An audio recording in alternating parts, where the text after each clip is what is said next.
Hi friends, இப்போ season பாருங்கள். மாங்காய் பிஞ்சு நமக்கு கிடைக்கும். இதில் மாவடு போட்டுக்கலாங்க.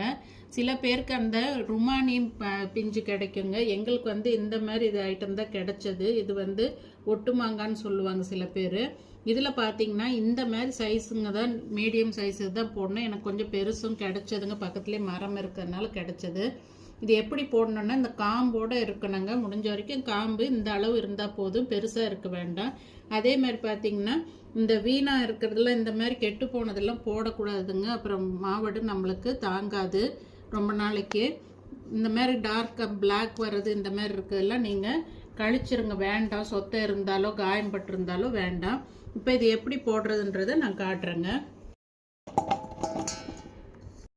இதில் பார்த்தீங்கன்னா நாம் ஃபஸ்ட்டு ப்ராசஸ் என்ன பண்ணணும்னா, விளக்கெண்ணெயை ஒரு 2 ஸ்பூன் அளவுக்கு விட்டு நாம் எல்லாம் இந்த மாங்காயில் ஒட்டுற மாதிரி பண்ணிடணும். இது எதுக்காகன்னா, உப்பு காரம், இது கடுகு பொடி போடுவோம், இதெல்லாம் நல்லா ஒட்டி ஊறுறதுக்காக. நல்லெண்ணெய் விடக்கூடாதுங்க, விளக்கெண்ணெய் தான் விடணும். உப்போட அளவு பார்த்தீங்கன்னா ஒரு பிடி போடணுங்க. ஒரு படிக்கு ஒரு பிடி கல் உப்பு. நீங்கள் இதை அரைச்சி போடுறதுனால கல் உப்பை போட்டுக்கலாம். கல் உப்பு தான் போடணுங்க. இப்போ விளக்கெண்ணெயை நாம் ஒரு 2 ஸ்பூன் அளவுக்கு இப்படி நம்ம கையில் விட்டு இப்படி போட்டுங்க. அப்படியே நல்லா இந்த தடவி கொடுக்குற மாதிரி இப்படி பண்ணணுங்க. எல்லா இதுலேயும் ஒட்டுற மாதிரி பண்ணணும். இது உங்களுக்கு சாம்பிள் கோசரம் காட்டுறேன். இது பெரிய அகல பாத்திரத்தில் போட்டு தான் செய்ய போகிறேன். உங்களுக்கு ஜஸ்ட்டு எப்படி பண்ணணுன்றதை காமிக்கிறேங்க. இப்போ அதே மாதிரி உப்பு பார்த்தீங்கன்னா ஒரு கைப்பிடி அளவு நான் போட போகிறேங்க. இப்போ பார்த்தீங்கன்னா கணக்கு ஒரு படிக்கு ஒரு பிடி உப்புங்க. உப்பு ரொம்ப அதிகமாகவும் போட்டுறக்கூடாது.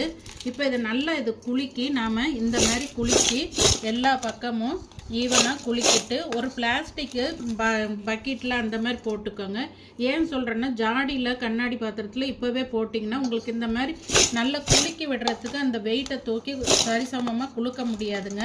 இல்லை கரண்டி விட்டு கலரும் போது சிலது காயமாகி நல்லா இருக்காதுங்க. அதனால் அது கொஞ்சம் ஊறி தண்ணி விடுற வரைக்கும் பிளாஸ்டிக்கில் வச்சுட்டு அப்புறம் நீங்கள் இஷ்டப்படி கண்ணாடி பாட்டிலையோ ஜாடியிலையோ போட்டுக்கோங்க. நெக்ஸ்ட்டு ப்ராசஸ் என்னன்றதை சொல்கிறேன் நான்.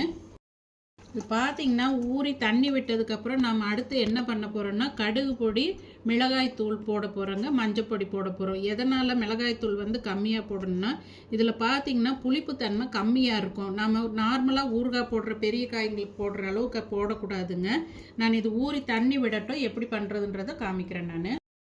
இப்போ இதை பக்கெட்டில் போட்டாச்சுங்க. இது ஊறி வந்ததுக்கப்புறம் எப்படி இருக்குன்றதை காட்டுறேன் நான். இதை மூடி போட்டு மூடக்கூடாது. ஒரு ஒயிட் கிளாத் வச்சு தான் கட்டி வைக்கணும். வெயில்லையும் வைக்கக்கூடாது, வீட்டுக்குள்ளேயே வச்சா போதும்.